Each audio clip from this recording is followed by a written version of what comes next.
Assalamualaikum dear students. Hope all of you will be doing very well and very great inshallah. बच्चे आज हम लोग ना थोड़ा सा प्रोसीड करेंगे अपना टॉपिक की तरफ कि हम लोग ना सेकेंड ईयर का हमने टॉपिक शुरू किया हुआ था पीरियड थर्ड एलिमेंट्स और हमने उनकी केमिकल प्रॉपर्टीज शुरू की थी। तो हम आज इनके केमिकल रिएक्शंस पढ़ेंगे, chemical reactions of period third elements, period third elements, period third elements के reactions पढ़ेंगे किसके साथ? with oxygen, with oxygen। हम ना पीरियड थर्ड एलिमेंट्स के रिएक्शंस पढ़ने जा रही हैं इंशाल्लाह विद ऑक्सीजन। वैसे पीरियड थर्ड के अंदर एलिमेंट्स कौन कौन से हैं, हर लेक्चर के स्टार्ट के अंदर हम लोग उनको लिख रहे हैं, तो उम्मीद है आप लोग तो तैयार हो गए होंगे। वैसे सबसे पहला जो एलिमेंट है ना वो हमारे पास आता है सोडियम जो कि मेटल है। दूसरे नंबर पे हमारे पास आता है मैग्नीशियम जो कि मेटल है और एल्यूमिनियम जो कि मेटल है। Silicon metalloid, phosphorus non metal, sulphur non metal, chlorine non metal और आर्गन जो है वो भी नॉन मेटल। अब ये वाले हमारे पास हैं। अब हमने एक चीज तो पढ़ी, हम इसका ट्रेंड अगर देखें ना ट्रेंड, तो बच्चे हम लोगों ने एक चीज तो पढ़ी कि इनका जो एटॉमिक रेडियस है from left to right, atomic radius जो है इनका वो डिक्रीज हो रहा है, एटॉमिक रेडियस डिक्रीज हो रहा है। लाइक सोडियम की बात करें 186 पिकोमीटर, लेकिन यहीं पे क्लोरीन की बात करें 99 पिकोमीटर हमारे पास आता है। एटॉमिक रेडियस डिक्रीज होता है, तो जाहिर सी बात है जब देखें एटॉमिक रेडियस डिक्रीज होगा तो ट्रेंड के अंदर हम लोग कहते हैं कि एटॉमिक रेडियस जितना कम होगा रिएक्टिविटी उतना कम होगी। रिएक्टिविटी के साथ एटॉमिक रेडियस का डायरेक्ट रिलेशन है। एटॉमिक रेडियस जितना ज्यादा होगा रिएक्टिविटी उतना ज्यादा होगी और एटॉमिक रेडियस जितना कम होगा रिएक्टिविटी उतना कम होगी।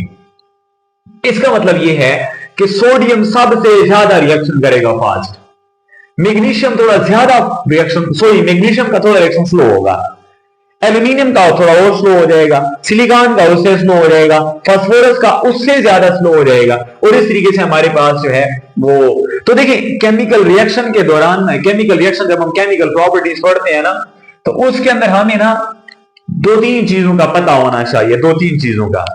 सबसे पहली चीज कि रिएक्शन स्लो होगा या फास्ट होगा, पहली चीज हमें पता होनी चाहिए। दूसरी चीज हमें पता होना चाहिए कि रिएक्शन एंडोथर्मिक है या एक्सोथर्मिक है, ये पता होना चाहिए। और तीसरी चीज कि वहां पे हमारा प्रोडक्ट क्या होगा, ये तीन चीजें पता होनी चाहिए।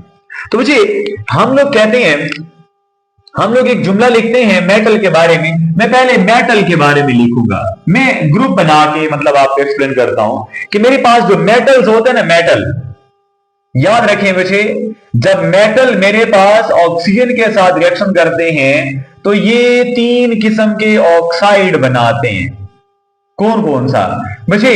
ये नॉर्मल ऑक्साइड बनाते हैं मेटल, नॉर्मल ऑक्साइड, ये पैरोक्साइड बनाते हैं और ये सुपर ऑक्साइड बनाते हैं।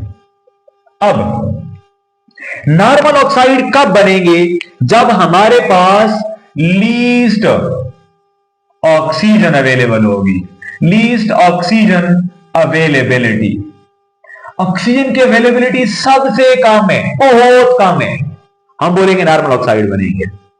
ओके, अगर हमारे पास नॉर्मल सप्लाई है, नॉर्मल सप्लाई ऑफ ऑक्सीजन है तो फिर हमारे पास पैरोक्साइड बनेंगे। और अगर हमारे पास एक्सेस में मौजूद है, एक्सेस सप्लाई ऑफ ऑक्सीजन है तो फिर हमारे पास बनेगा सुपर ऑक्साइड। अब हमें कैसे पता चलेगा कि कौन सा इनमें से नॉर्मल ऑक्साइड है, कौन सा पैरोक्साइड है और कौन सा सुपर ऑक्साइड है? अगर ऑक्सीजन की ऑक्सीडेशन स्टेट आ गई -2, दिस इज नॉर्मल ऑक्साइड। अगर ऑक्सीजन की ऑक्सीडेशन स्टेट आ गई -1, पैरोक्साइड, एंड ऑक्सीजन की माइनस स्टेट -12 हो गई, -1/2 हो गई, दिस इज सुपर ऑक्साइड। ये तो हमने बात कर दी on the basis of availability of oxygen. बच्चे क्या मेटल का कोई रोल नहीं होता इसके अंदर? तो होता है। कैसे? देखें, अगर मैं बात करूं, मेरे पास एक स्मॉल साइज का मेटल है, मेरे पास स्मॉल साइज का एक शेल वाला या दो शेल वाला। अब इसके इर्द गिर्द अगर तीन ऑक्सीजन एटम आ गए ना, एक दो एंड तीन, तीन आ गए ना, तो चलो इनके बीच में फासला थोड़ा सा ज्यादा है, इसका मतलब इनको अकोमोडेट कर लेगा, बिकॉज इनके बीच में रिपल्जन नहीं होगी, क्रिस्टल स्टेबल होगा। लेकिन अगर यहीं पे मैं 5 कर देता हूं मेटल ऑक्सीजन एटम इसके इर्द गिर्द, क्या अभी इनके बीच में देखें कोऑर्डिनेशन नंबर एक छोटे से एटम के इर्द गिर्द अगर वो ज्यादा हो जाए, मैं अक्सर मिसाल देता हूं कि हम लोग जब खाने पे बैठते हैं ना, खाने पे अगर 8-10 बंदे मतलब हम लोग गैदरिंग के अंदर खाना खा रहे हैं मिसाल के तौर पे, ठीक है, अब वहां पे ऐसा होता है कि छोटा सा बर्तन हो, बिल्कुल छोटा सा बर्तन हो, और इसके इर्द गिर्द अगर बंदे 4 हो तो फिर स्टेबल आसानी से आ सकते हैं उसके इर्द गिर्द, एक दूसरे को धक्के भी नहीं देने पड़ेंगे हमें।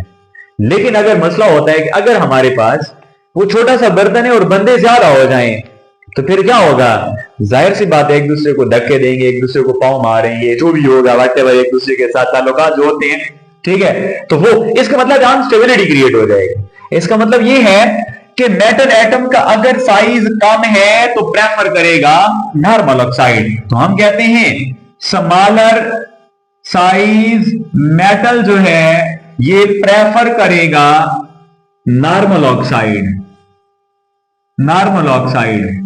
और लार्जर साइज जो हमारे पास है, लार्जर साइज का जो मेटल है प्रेफर करेगा सुपर ऑक्साइड, सुपर ऑक्साइड।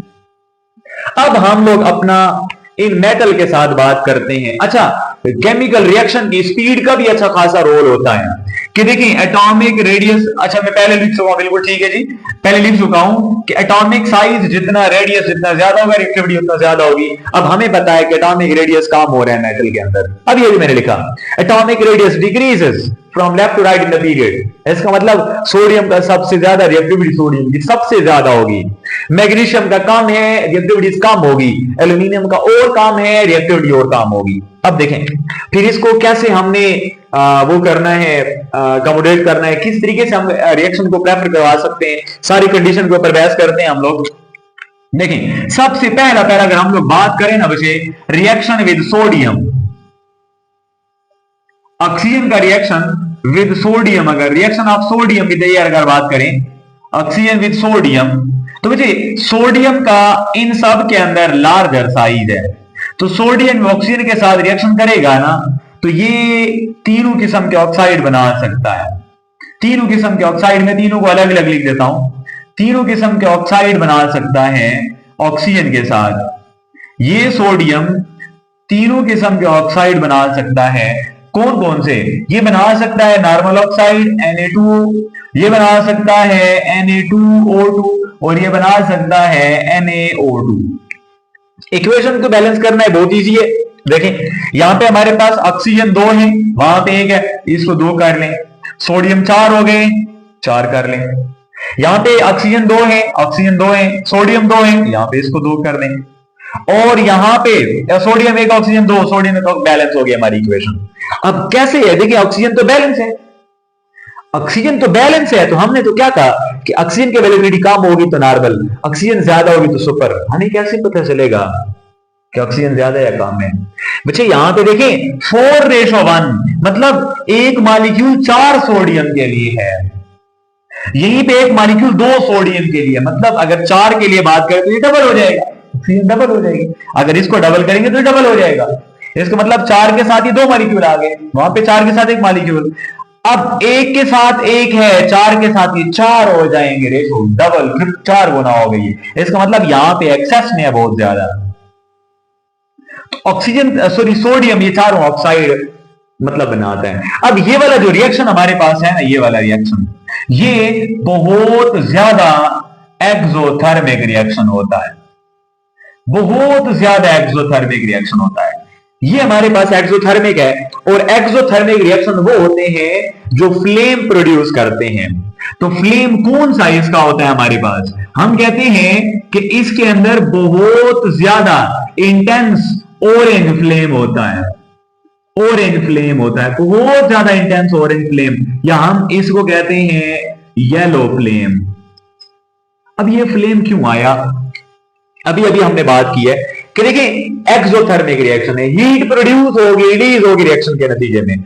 तो क्या होगा कि ये जो हीट रिलीज होगी ना, ये सोडियम के इलेक्ट्रॉन को एक्साइट करवा देगी, सोडियम के इलेक्ट्रॉन को एक्साइट करवा देगी। लेकिन ये एक्साइटेशन जो होती है, वैसे देखिए एक बोर्ड मार करके मैं मिसाल लो ना, हमेशा मैं मिसाल देता हूं कि इसको मैं अगर ग्राउंड स्टेट से ऊपर की तरफ लेके जाता हूं ना, तो ये तब तक यहां पे रहेगा जब तक इसके पास एनर्जी होगी।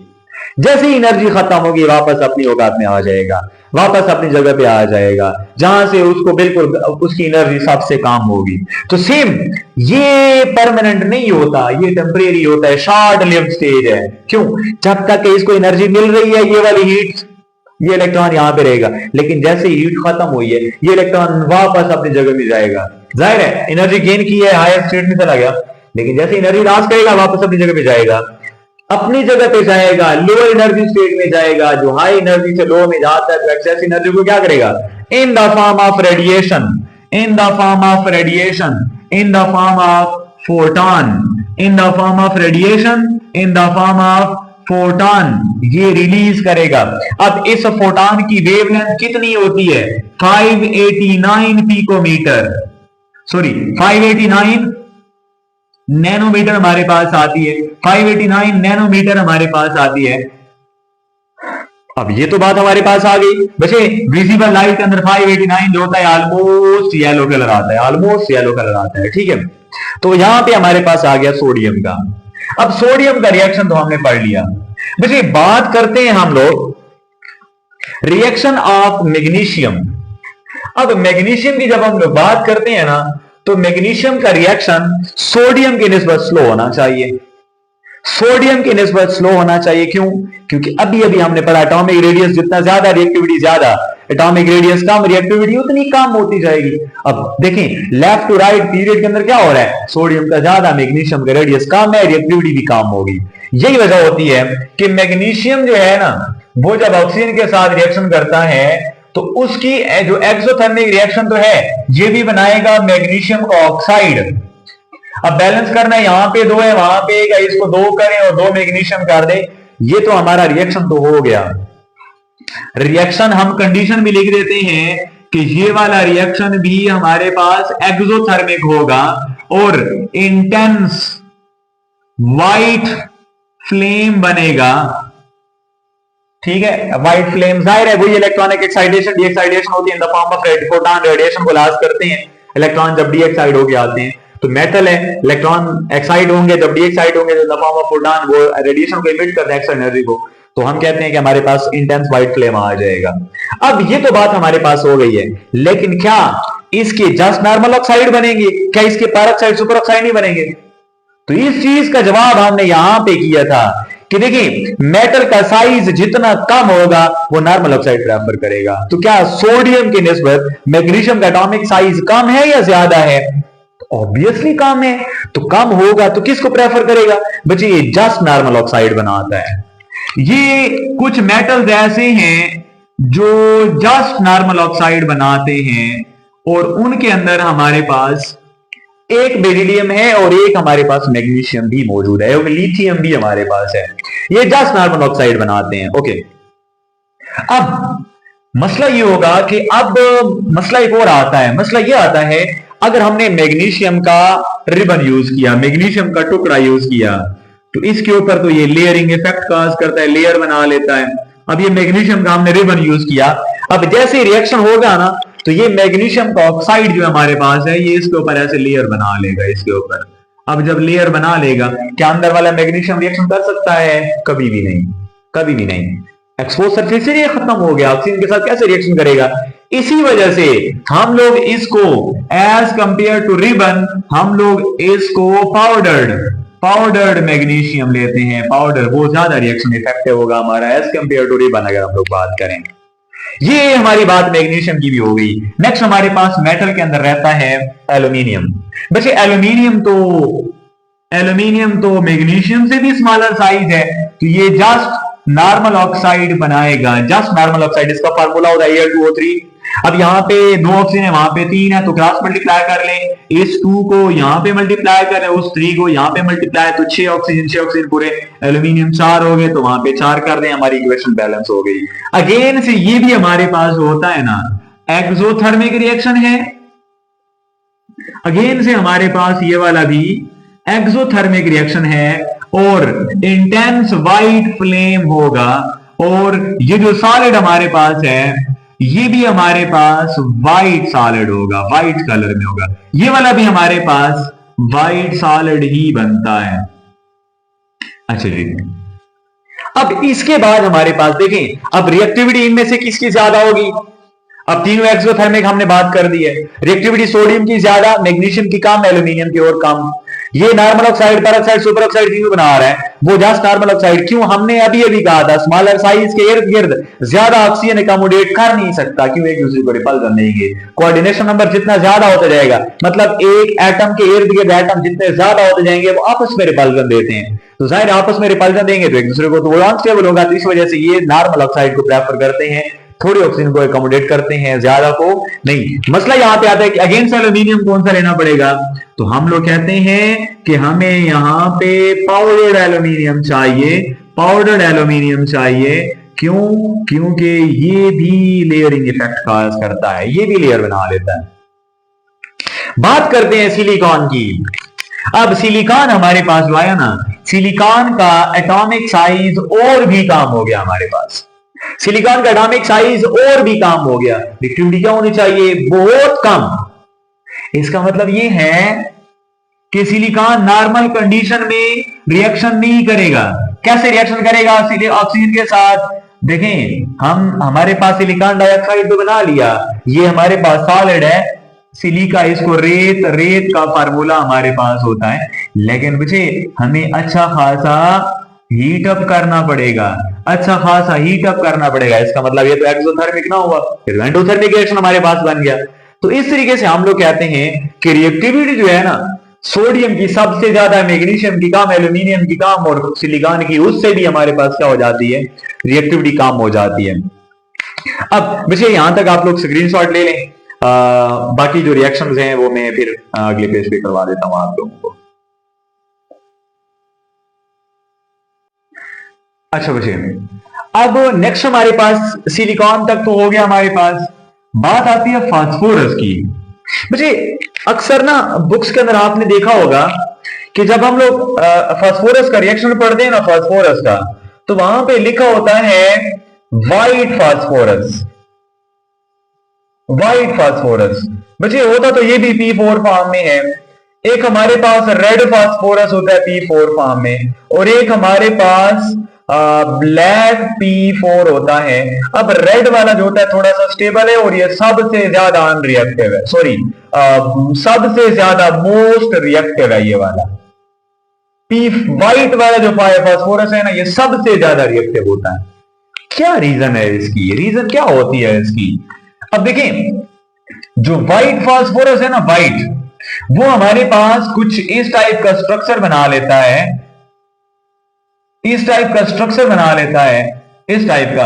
हर फास्फोरस ने 3-3 बॉन्ड बनाए होते हैं। अब जाहिर है इसका कोई इतना ज्यादा लंबा चौड़ा स्ट्रक्चर नहीं है, लेकिन जो रेड वाला हमारे पास होता है ना, रेड फास्फोरस, ठीक है, ये जो माचिस की डब्बी हम लोग यूज करते हैं, माचिस की डब्बी, उसके इर्द गिर्द आपने देखे तीली के ऊपर हमने रेड वो लगाया होता है, जिसको हम रगड़ते हैं इसके ऊपर। असल में क्या होता है? रेड फास्फोरस ही होता है। रेड फास्फोरस का स्ट्रक्चर हमारे पास कुछ यूं होता है, इस तरीके से हमारे पास फास्फोरस होते हैं, इस तरीके से। अब इसने यहां पे बॉन्ड बनाया हुआ है, सेम हमारे पास इस तरीके से एक और फास्फोरस है, सेम यहां पे हमारे पास एक और फास्फोरस है।